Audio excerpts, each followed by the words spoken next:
Welcome to So-and-So, brought to you by Bernina, made to create. I'm Meg Goodman, and you're about to enjoy a casual conversation with a special member of the sewist and quilting community.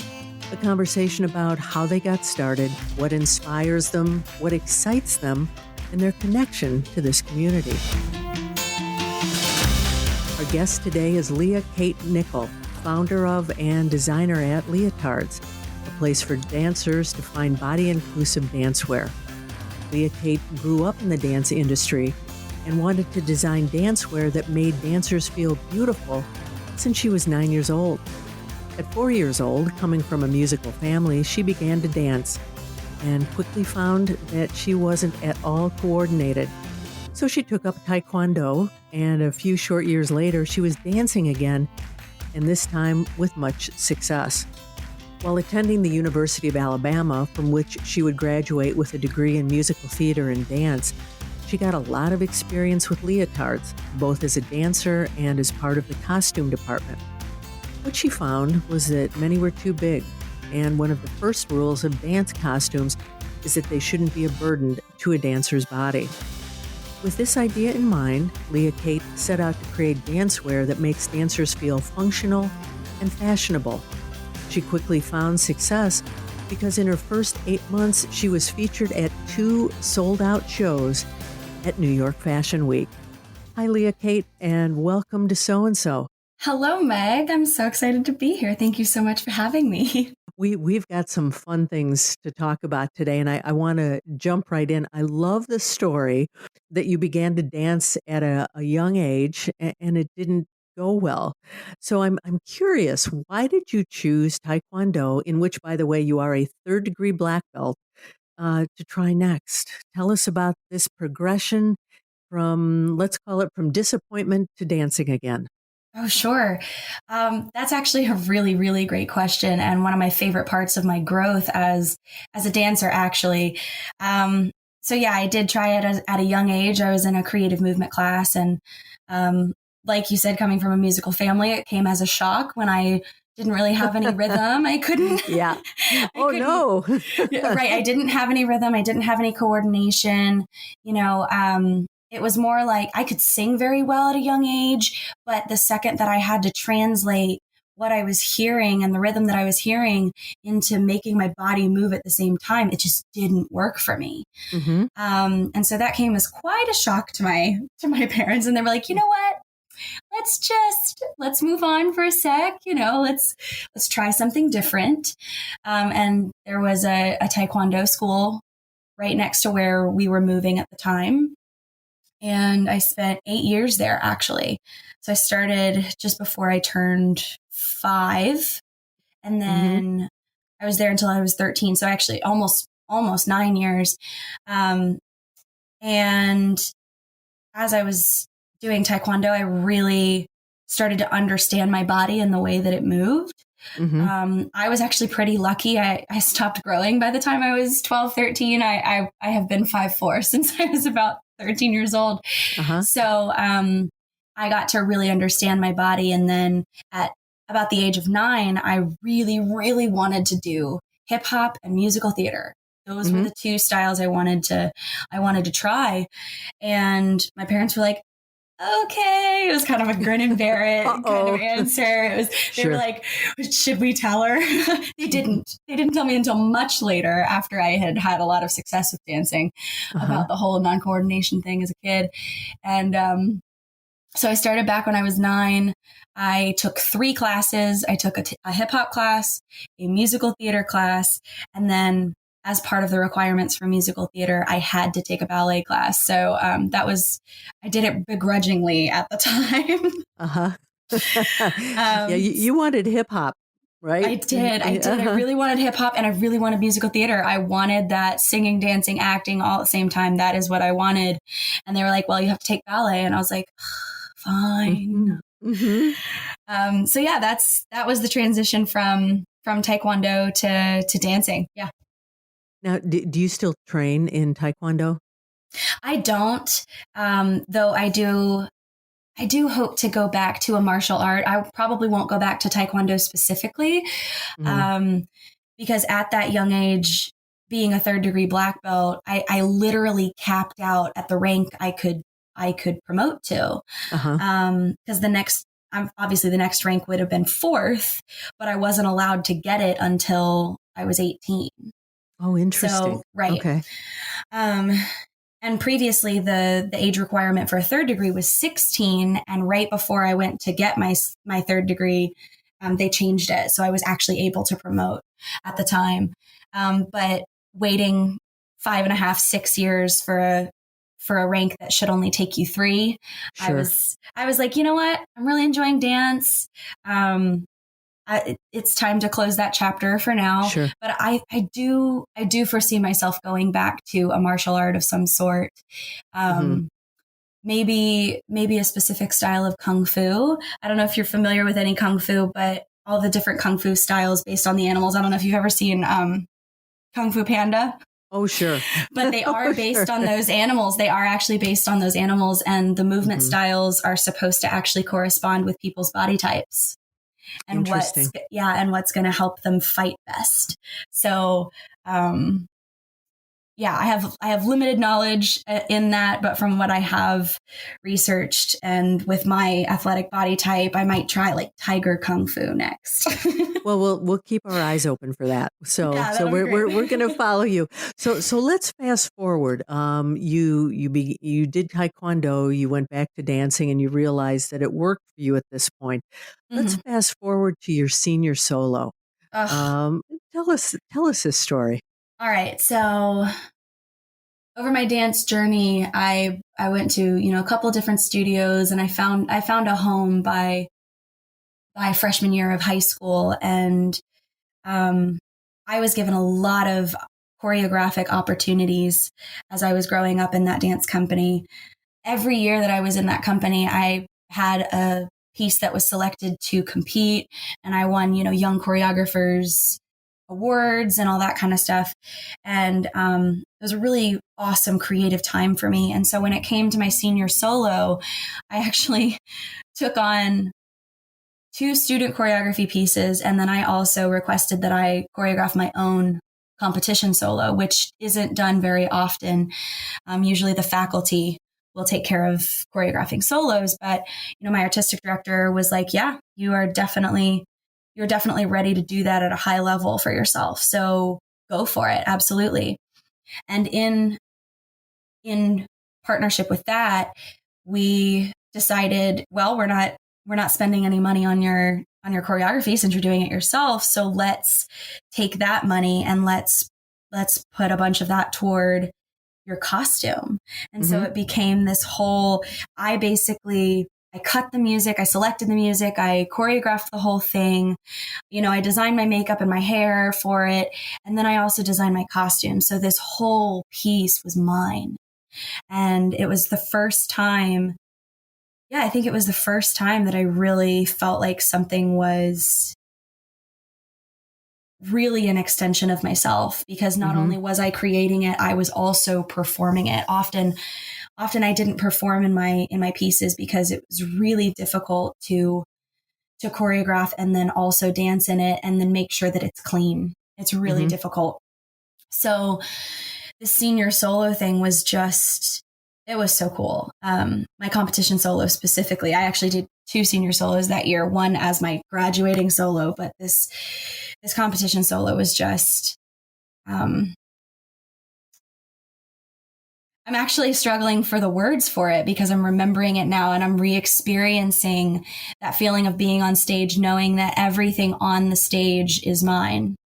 You can hear it in your voice. You can hear the passion and the accomplishment that you felt. So I, in choreographing that senior solo, I did select contemporary as my genre. And because if we're being honest, it's very difficult to win competitions with certain dance forms. And so contemporary is definitely elevated in the dance competition world, still is. Interesting. Huh. Yeah. It's very difficult to beat a really emotional performance. So I selected a really beautiful cover of Phantom of the Opera. It was actually a medley from Phantom of the Opera done by Lindsay Sterling. She's a really, really awesome new age violinist. And it just, as a dancer and a choreographer, and then also a vocalist, I'm trained to hear just the ins and outs of vocal intonation and all that. And so I was able to really communicate the violin. Because the violin, especially the way she plays it, it's very sensitive. It's just as sensitive as a voice. Mm-hmm. So the whole thing was just a really beautiful way to communicate what was inside of myself, and it didn't have any words, but it was just a really beautiful way to culminate my childhood and young adult training in, look at what I've learned about how my body moves and how it communicates. And it was just a really beautiful experience to do that. And then in addition, I made that costume. I made this beautiful, it was actually a stretch corset. I used steel boning, and, I selected all the fabrics myself. And I had a really wonderful mentor at the time, who was helping me figure it all out, because I had zero sewing training other than like hand sewing at the time. So, just working with steel boning and patterning. And I didn't even do any paper patterning. I actually taped it out on my dress form. So, and I later learned that those are all that's a really different technique. A lot of people use paper patterns. But with my particular body type, I tend to have a full bust measurement, and I have since I was a teenager.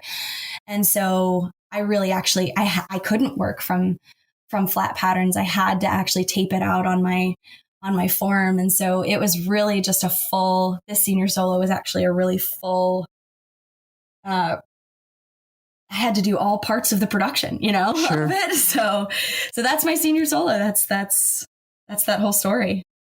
Did you video it? I did. I do have videos of it. Absolutely. Yeah. And do you still watch it? Every once in a while, I will absolutely go through, a reminiscent rabbit hole of all Those are good. Yeah, no, they're great. They're absolutely great. And especially that junior, senior year for me, I was really coming into my own. My training and my artistic abilities were really clicking with one another. And so, I think that's when I transitioned into what would become an actual professional. That was when that was when it really started to sink in for me. So you were talking about some different techniques that you use to create your costume. And I'm guessing that you probably use some of those today. So I want you to tell us a story about how you started your company, Leahtards. How did you get to that? All right, we have to jump back to 9 years old real quick. Okay, a little time travel today. A little time travel today. Whoosh. So when I was 9, that's when I started going back to dancing. That's when I was like, hip hop, musical theater, and all that. And that year, I saw, everybody really starting to express themselves through what they wore in dance class. And so, the different colors and the way the straps fit and all these different necklines and all that kind of stuff. And today is even more expressive. The amount of fabrics and cuts that are available now. Oh my gosh, that is, it's incredible. But at the time, I was seeing everybody express themselves through how they wore their hair and the earrings that they wore, always small earrings. Sometimes makeup. At that age, it wasn't a whole lot of makeup. We didn't exactly have YouTube tutorials that were right available to us. So we were really expressing ourselves through the leotards that we wore and the way we wore our hair. And so I actually started designing leotards on, in my favorite notebooks or whatever. Lined notebooks were the only ones that I had. So, sure. But at 9 years old, I used them as a measuring tool, for the for the dimension, as much as I could. And I started designing leotards. I was probably designing 5 or 6 a week, something like that. Wow. And I had no ability to make them yet, but I definitely had a vision for it was a start. It was. And I still actually have all of those original designs. Oh, that's cool. And I'm saving them. I don't exactly know how to use them yet, but I'm saving them for sure. And so, looking back on them, not all of them are great. They're not all winners, but it was me at 9 years old going, oh, wow, this is how people express themselves in the dance community and when they're training. And so that's where the fashionable part comes in, and expressing yourself through fashion, even when you walk into dance class, comes from. And then as I got older, and, I went through puberty and my body changed just like everybody's body changed at the time, and always does. It started getting harder to find leotards that fit, much less expressed who I was.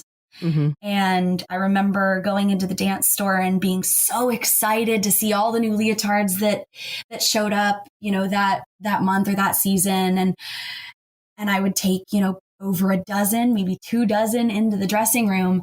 And as my body changed, it became every single leotard. There was something that made it no longer functional for me. And so it was, I have a long torso and a very athletic build, but I have a full bust measurement. So it's a pretty specific set of circumstances. And as I got older, I definitely figured out how to make all of that work for me and feel really, really good about it. But at the time, it was just like, why don't these things fit? If they fit my bust, they're not long enough in my torso. Or if they're long enough in my torso, they're too big. And so therefore I have to wear a sports bra under it. And it's like, why do I have to figure out these contraptions in order to make a piece of dancewear fit? Why is it that difficult? And so that became a pretty big burden for me at the time. And so I always wanted to make leotards myself. And it just, I was so preoccupied with training that, it was a long time before I ended up having the skills or the resources. So a lot of people start their businesses because there's some sort of problem that they have a solution to. And so by the time I, hit high school, there was definitely a problem that I definitely wanted to provide a solution to. The skills came in college when I started learning about, the concrete methods of doing things and making clothes. And then I actually didn't have the resources until after college. I inherited a serger, which if, any of you anybody listening works with stretch fabrics, that a serger is really the way to go if you want it to be really tight and really sturdy and reliable. You can do a zigzag stitch on a regular machine and it usually works out really, really well. But every single piece of manufactured dancewear, it's done on a serger. Absolutely. And then it's top stitched at, almost every seam. So I had this serger and I found out later that it was 50 years old. And I was like, well, that makes sense that it's 50 years old. And I was having a lot of trouble with it, specifically its threading pattern.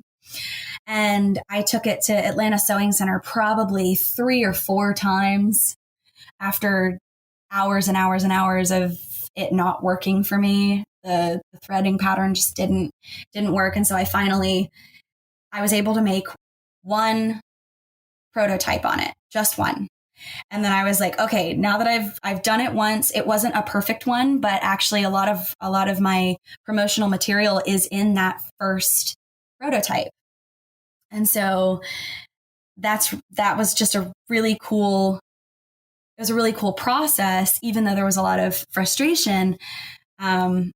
And so when I realized that machine really wasn't working, I was like, okay, I have to do something different. If I'm going to make this leotards thing work, I absolutely have to get a new machine that works for me so that I can do the artistic side and really design and not worry about threading. So as soon as I possibly could, I actually got I got a BERNINA. I got an L890 with air threading capabilities. Yes, I have to sing it because it is that wonderful. It's that good. Uh-huh. It's that wonderful.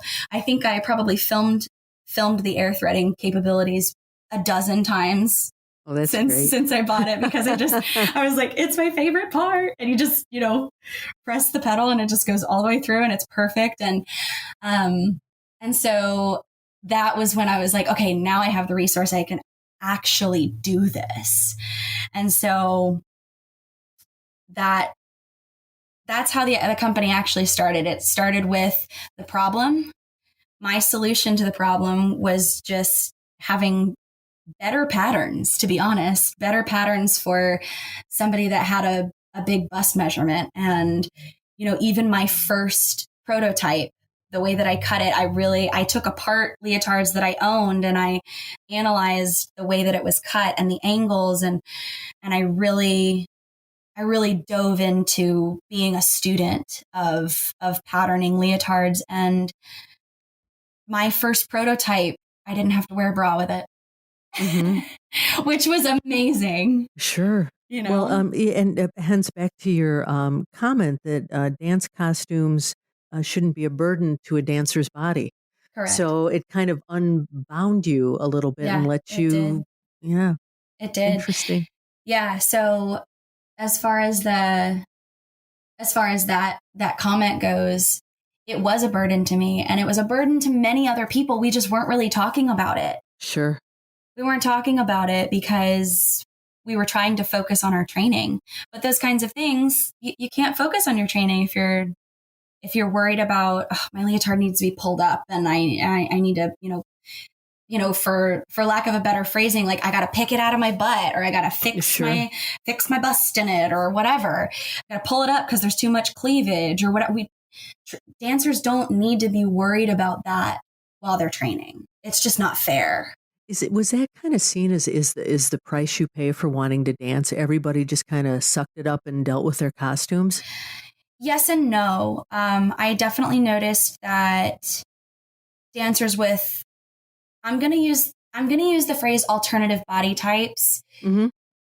but I want to be very clear that I mean it in this specific context, mm-hmm. because I don't believe in alternative body types. Mm-hmm. Yeah. There's no such thing as alternative, but in the dance world where they're designing for usually one body type. So I just wanted to be clear to all the listeners that is what I mean. If you had a different body type than the typical dancer body type, it was very difficult. I would get costumes ordered for me that were definitely too big, and then I would have to go alter them myself, which was another financial burden, because mm-hmm. I would have 12 to 15 costumes in a season. Like, imagine taking 12 to 15 costumes into an alteration shop at one time. We already paid hundreds of dollars for the costumes themselves, and now we have to also alter them. It was totally not fair. And definitely everybody trying on their costumes and, getting in a line to see what's different. And because they would get mine bigger, not necessarily because they had to, but because they thought they were doing better for me. Sure. But mine would end up being longer. Like the skirts would be longer and I'd have to have it hemmed. So it wasn't just taking it in. I'd have to have stuff hemmed and refinished and all mm-hmm. that kind of stuff. So, I was definitely really passionate about when somebody buys something, it should fit them. So I've been looking forward to hearing your answer to the next question here. Mm-hmm. In its first 8 months, Leahtards launched at 2 sold-out fashion shows mm-hmm. at New York Fashion Week. Yeah, and that's amazing. And I'd love you to take us through this. Tell us what it was like to be a part of New York Fashion Week, and how did you pull this off in such a short time? Holy smokes, that was so awesome. I got the call from cyborg drummer and EDM artist, DRUMAGDN, spelled DRMAGDN. And he called me saying that he wanted to do a dance fashion show, specifically a dance fashion show. And so we did a lot of research on, you know, what does that even mean? Like, what does that look like? What would that, you know, how would that come to fruition? And we found that a lot of people do dance at fashion shows, and a lot of people do fashion shows at dance shows, but they don't do both at the same time because it's actually really difficult. Yeah. It's really difficult to, you know, get a choreographer that's really focused on, okay, the dancing is great and we can, you know, dance here and there, but at the end of the day, we have to show off the clothes. Right. Right. And so I feel like there's a lot of, I guess, definitely a stubbornness, because these are all artistic people that typically get into this kind of space. And so we researched and we didn't really find anybody that was doing it simultaneously. It was like fashion show, stop, dance. Or it was basically that all the time. Or there was a dance performance at a fashion show. But very rarely did the models actually dance themselves. So this was what we were trying to do. And so we cast a very diverse group of dancers, both in body type and ethnicity, which we thought was so cool. And so he was releasing his line DRUMAGDN Couture, as well as his Get Tough Athletic line. And then we also paired together with another EDM artist. Her name is Princess. And yes, that is her real name. Interesting. And yes. You don't forget that. Nope, you won't forget it. And she has, both of them really just have this really cool style about them. You know, she has this definitely an alternative princess kind of style. She wears a lampshade when she performs. And so her identity is actually secret, as many other EDM, electronic dance music DJs also do that. So, and she has this really alternative princess style, and he's got this really futuristic tech, just this really cool cyberpunk kind of vibe. And so this was totally opposite. And then here I am having to choreograph for both of their lines, because she was releasing a line at the same time. So between the two of them, and then we also paired with, it was a whole lot of collaboration here, as you can tell. There was a designer, his name is Hicham Benz of the Royals Paris. That's his brand. He actually is the personal designer for the Moroccan Royal Family. Okay. And yeah, so he jumped on and he really was the authority on the fashion show part. And so I choreographed, I had the dancers and I choreographed in a very strange way. We actually learned all the choreography from a distance, because this was, 2021 still, and this is New York Fashion Week. So this is still, half shut down everywhere. So, I had to send the dancers what I call a choreography script. And I had to list, during this part of the song, this is what you do. These are the counts.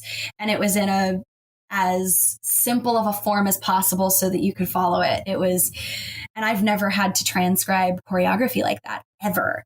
So, about halfway through the process, DRUMAGDN, also known as Charlie Z, he asked me if I wanted to also launch Leahtards. And I was... Why not take on something else? Right. Why not? Why not? Sure. Why not? So, at first I was like, okay, I'm going to design, this many styles and this many sizes. And, I really went crazy. And then, he was like, make sure that the choreography is done and as many leotards as you can get done. Cool. But I'd love for you to choreograph, I'm choreographing the whole thing, but I'd love for you to specifically choreograph the opening song of the fashion show. I'd love for that to be Leahtards. So he actually let Leahtards opened the show, and which I'm forever grateful for. And so I choreographed this beautiful trio. I actually performed in it as well. And then two friends of mine from Broadway Dance Center, when we were training there all together, we did this beautiful trio together in these black. I start with black always with my leotard designs. But I started with this plunge mesh V neckline. There's a cut seam at the center, and then there was a really open low back with mesh in the back. And then I had these beautiful puff sleeves that were made out of chiffon. And then they all gathered at another bit of spandex cuff at the bottom. And it was flowy, yet edgy, yet futuristic, yet it worked with both DRUMAGDN's line and Princess's line. And it was perfect. It was a really cool situation. And so that was definitely, the Leotards opener was definitely the most technical dancing in the whole thing. Everything else was, a lot more pop and street styles. And that was the only time that it was like, okay, you don't have to really consider the clothes too much because they're dance clothes. So dance in them, Sure. The rest of the show, we definitely had to scale back a lot of choreography because it was like, okay, we're not seeing the clothes enough. You're moving too fast. That was definitely, sure. Yeah. So you're moving too fast and we're not able to actually see the details of the clothes, the appliques and the beading because this was turned into a couture line. So that was definitely a challenge for me, both as a performer, because I did end up performing in it. We had, with COVID, we had last minute drops and all that kind of stuff. And so I did end up having to jump in. And so making sure that your choreography and your performers are really catering to the fact that they're still in a fashion show. They don't just get to move around and become a blur. Otherwise you can't see the clothes. Right. And that's what they're there for. Yeah, exactly. So Fashion Week was absolutely insane. It was a really fast process, but with a lot of communication and really trying to understand the other people I was collaborating with, DRUMAGDN and Sh Princess and Hicham Benz. It really just required that we all communicate well and clearly to one another. And because we did do that, we sold out 2 fashion shows. You like a challenge. I'm hearing a theme in all the. I don't know what you're talking about. So in addition to doing all the designing, running your company, you've alluded to this, but you are a professional dancer. Yes. So yes, what were some of your favorite performances and why? Ooh. Okay. I think my all-time favorite performance that I have ever done was, Fashion Week is definitely up there. It's just, and that's, one of the most recent for me. Photographers and people watching the fashion show and then working with all these amazing artists. So that was definitely, because I was both on the performance side and the artistic side, I have to say that one's in my favorites. Sure. Another one of my favorites was, when I was a performance intern at Maine State Music Theater, we did Young Frankenstein, which is one of my favorite shows I have ever been in. And I've actually been in it twice. And no matter who's directing, no matter what the creative team is or the choreography or whatever, it doesn't matter.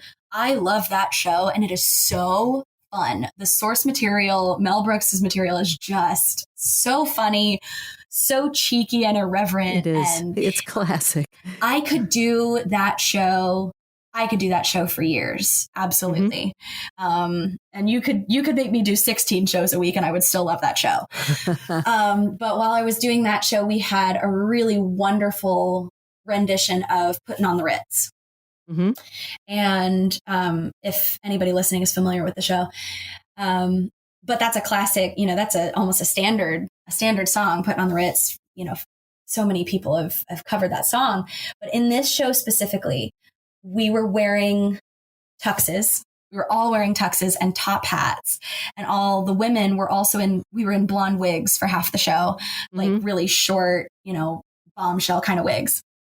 And so we were wearing these tuxes and these top hats, and we had canes and spats and gloves. And it was, we were all proper gentlemen, and we tapped our freaking butts off. and we tapped with the monster, if you're familiar with the show. Oh, sure. That's Frankenstein. And he tapped in 7-inch platforms. So he actually had taps underneath his platform boots and still tapped with us. It was absolutely incredible. And this one part in the show, after the music starts to break down, it goes to halftime. And when it hit halftime, the lights go out, and our spats, our gloves, and our canes glowed in the dark. Oh, wow. And so we had, very simple choreography, but it was just the best thing. And obviously the crowd went wild. We had standing ovations probably twice a week when we were running that show. And definitely opening night and definitely closing night, but it was so, the adrenaline, like I'm feeling the adrenaline right now, even just talking about it. Mm-hmm. And it was absolutely riveting. That's probably, those two are really big highlights for me. When you describe these, it's like we're there with you. I love that. And you can feel the energy. Quick question about New York Fashion Week. Is there, sure. Was it videoed? Is it out there on the internet where people can see this? It is not currently out there on the internet. We are working on that. It is videoed though. So we are working on at least promotional material, for all the collaborators involved. But there's a lot of footage from a lot of different angles, and we're definitely putting it together, and I will absolutely be letting you guys know when that happens. Great. And at the end of our conversation, I'm going to ask you how people can get a hold of you if they want to talk to you, and how they can keep an eye out for this video. Oh, absolutely. So I'd love to know other dancers. What have your customers, other dancers, what have their reactions been to your leotards? Oh, I'm so excited that you asked that question. I actually just finished a couple of weeks ago. I just finished a big order for Sugarloaf Youth Ballet in Gwinnett. That's actually where I grew up. That was my home studio in high school. And I made these leotards for them. It was supposed to be a costume for one of their pieces. The piece ended up getting changed. I actually made their costumes for the changed piece too. But so I made these leotards, and I co-designed them with the artistic director. She wanted this specific look, and she wanted a zipper up the front, all the way super high neck.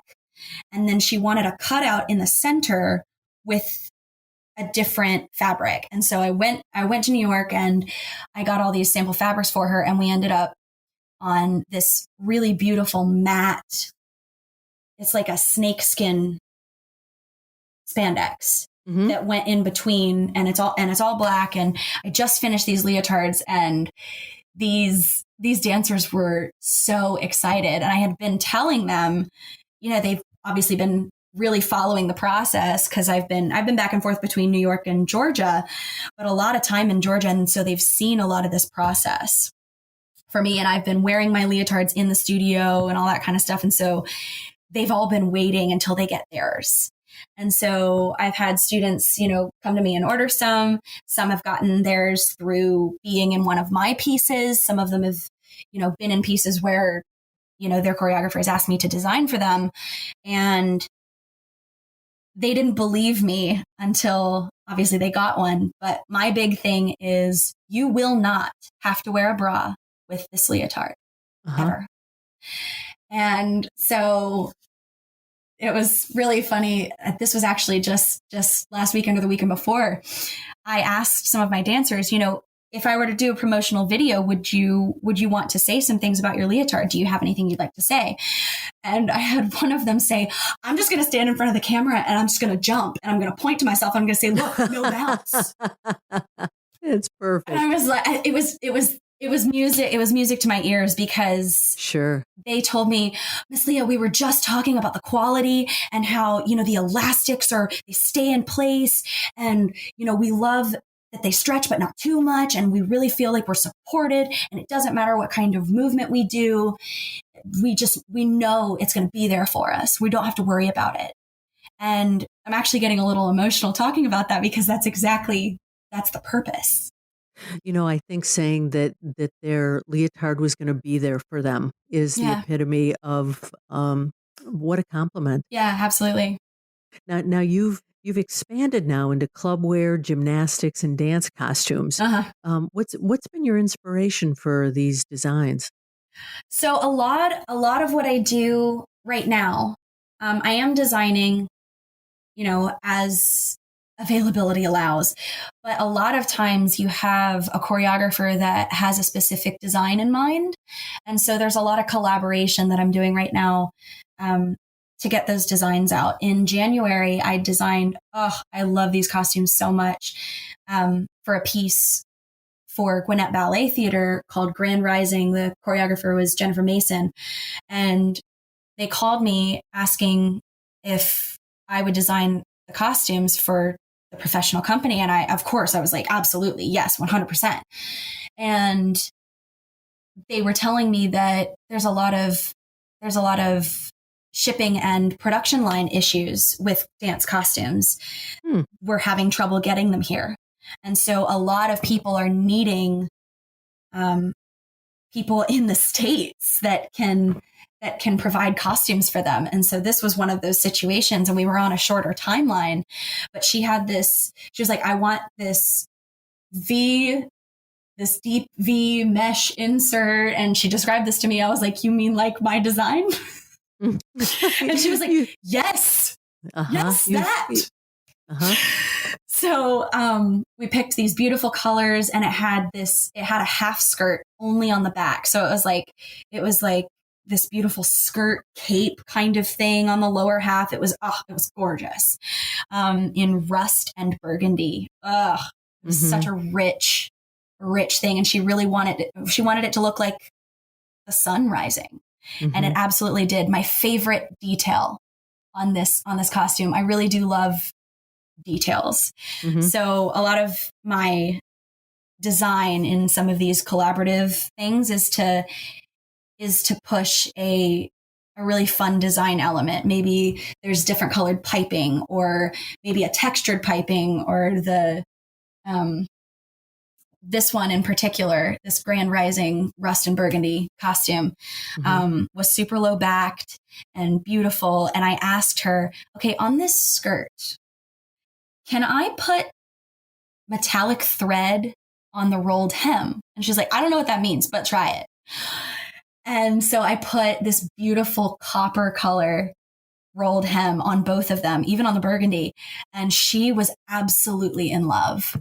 I said, it won't sparkle, but it will twinkle just when the light hits it perfectly as they're moving. And she was like, okay, do it. And they get on stage, and every once in a while you just saw it glimmer like the sun does as it rises. Sure.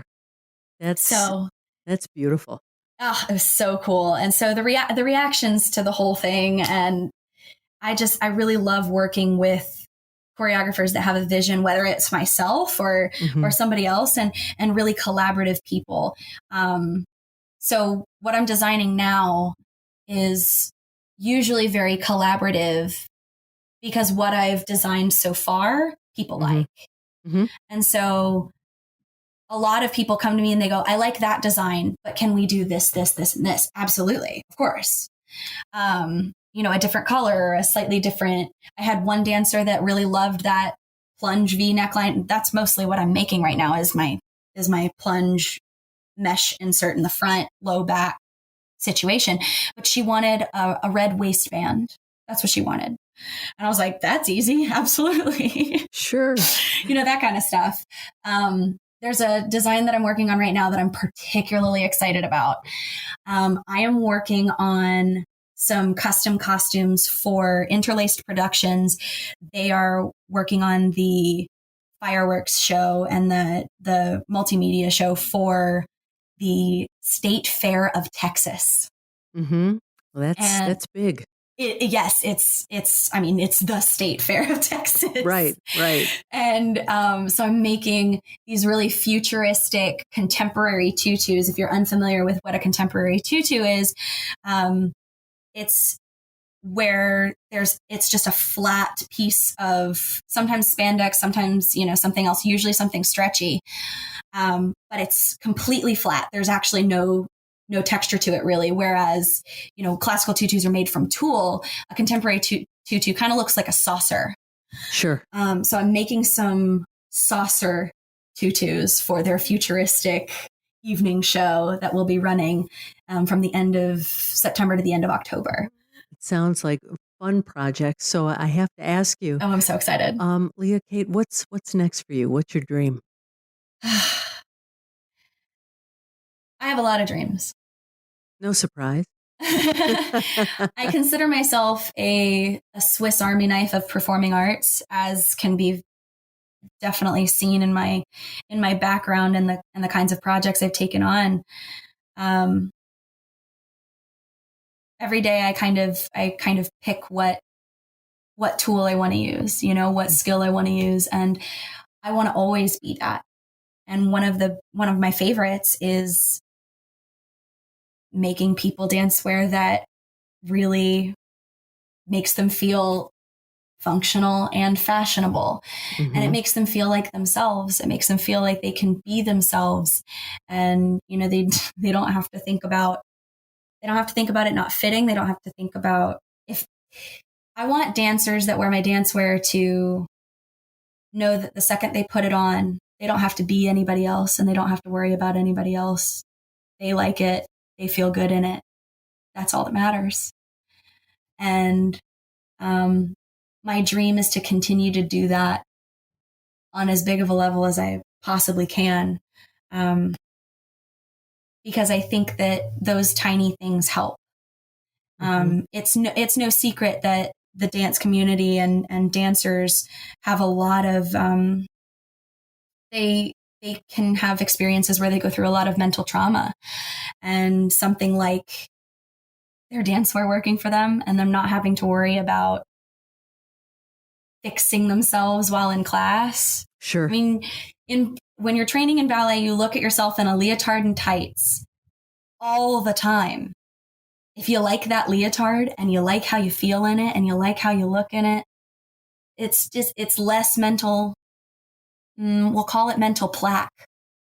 It's right, less, or judgment. It doesn't build sure. up, and judgment, and all of that weighs down a dancer's ability to free their mind to what they're working on. And my dream is to continue to do that and empower myself as an artist and the other artists that I work with, no matter what I'm doing, whether it's choreography or, one day I hope to start producing shows myself. Mm-hmm.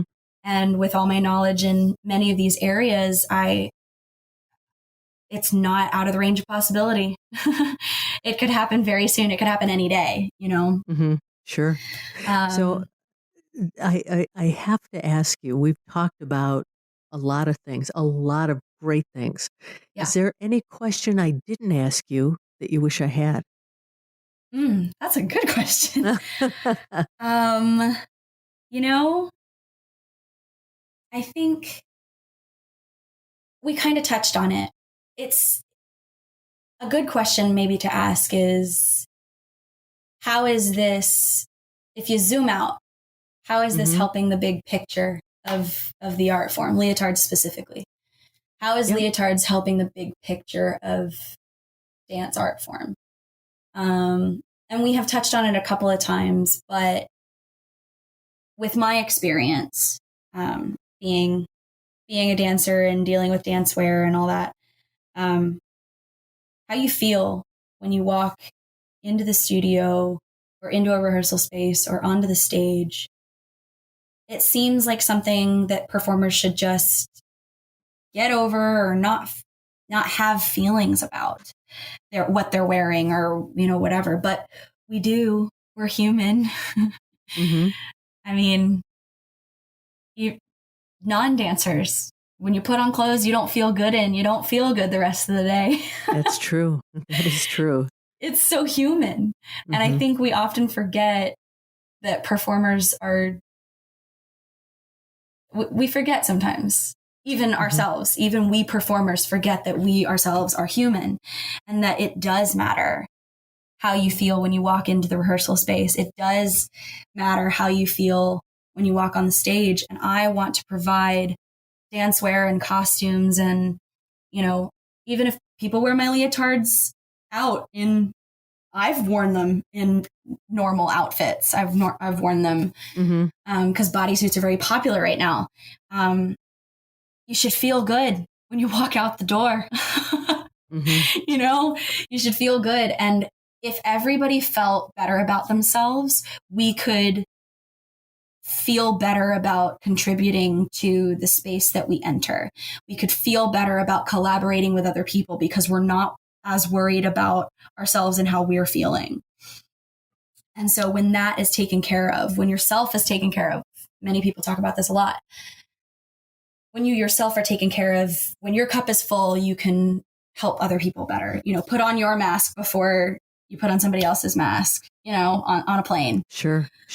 It's that thing. So I want to be, it's almost a refuge. I want to be a refuge for my dancers and my customers, that they feel like themselves. They feel that they've expressed themselves fully and they're not judging themselves, and therefore they really don't care if anybody else is. Leah Kate, this has been a great conversation. Your energy is infectious. Thank you. And I want to thank you for sharing your story with us today. I know our listeners would like to reach out to you. Absolutely. What's the best way for them to do that? So I have a contact form on my website, leotards.com. You can also find me at leahkatenicoll.com. They're connected. And then shoot me an email if you want to design with me, if you have questions about working with stretch materials, because I've actually been told I'm brave for working with stretch materials. I mean, to me, I don't really have an option, but right. that's what dancers work with. So, but yeah, I would absolutely love to talk to anybody listening today, whether you want to make a leotard for a loved one or you want me to make them one. Like, absolutely, let's talk about it. Let's collaborate. Let's do stuff. Let's create some cool stuff, cool projects, Absolutely. We'll look forward to all the many things to come from you in the future. And we'll keep an eye on your website, and because I'm sure that there will be a lot there, and quickly. Thank you for joining us. Thank you so much, Meg. Well, there you have it. Another story about someone just like you, someone for whom sewing and creating is so much more than a hobby. It's a way of life. It's a connection to something bigger. If you know someone you think has an outstanding story, a story that should be shared on this podcast, please drop me a note to info@soandsopodcast.com or complete the form on our website. Be sure to subscribe to, review, and rate this podcast on your favorite platform, and visit our website, soandsopodcast.com, for more information about today's and all of our guests.